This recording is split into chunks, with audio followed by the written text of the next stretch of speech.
going to be okay. Bryn, which is it? Bull case, bear case?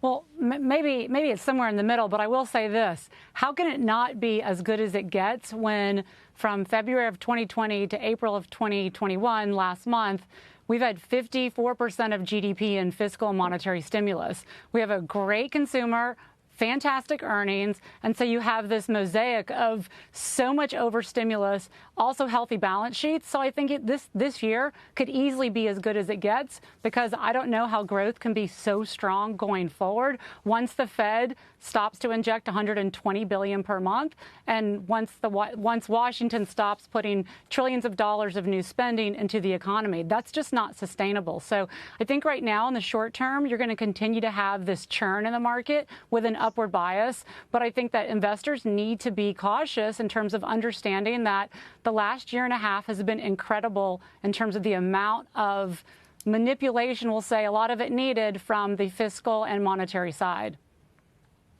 Well, upward bias, you just used those words. Does that mean you're dialing up risk or dialing it down for your clients?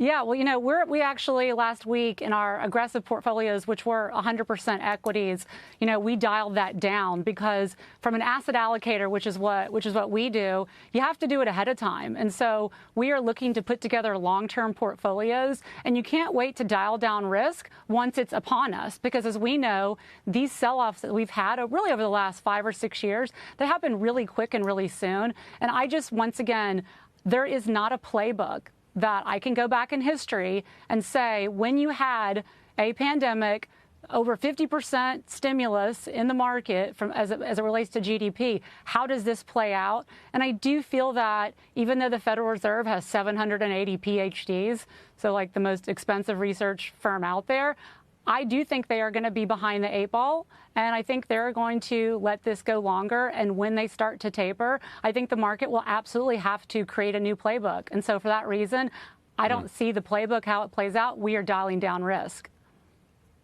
Okay. Steve Weiss, I mean, I can see anybody on this panel, and frankly, any market participant who's watching or is doing whatever they're doing today, make a case for either one of these, and it would be credible. I mean, you could make the case that this is peak everything. How could it be better than what it's going to be now with an exploding economy?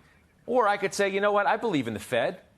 I think the Fed is going to get it right. I think earnings are going to rip roar. And I don't think the market's factoring that in at all. I think it thinks the opposite, maybe. Where do you come down? Well, I think you're talking about 2 different time frames. So for me, I think you're closer to as good as it gets than you are to, hey, everything's so bullish. I agree with Bryn, upward bias, but money is still free, and it's getting more free. You take a look at the 4-week note auction yesterday, and it came in, as my friend Charlie White pointed out, at 0 interest rate. That's down 6 bips from the last one. And it just wasn't one buyer. The book was covered 4 times. So money is literally free. It's staying free. And we've also seen a disconnect right now between the typical why don't you just stop there? Sir. Right? Why don't you just stop there? Sorry to interrupt you. I'm interrupting you on purpose. Right. Because when you say money is free, period, exclamation point, why isn't that the end of the story right there? Because it's not going to stay free, because you're going to continue to see the market move ahead of the Fed. Right now, you've got a momentary respite.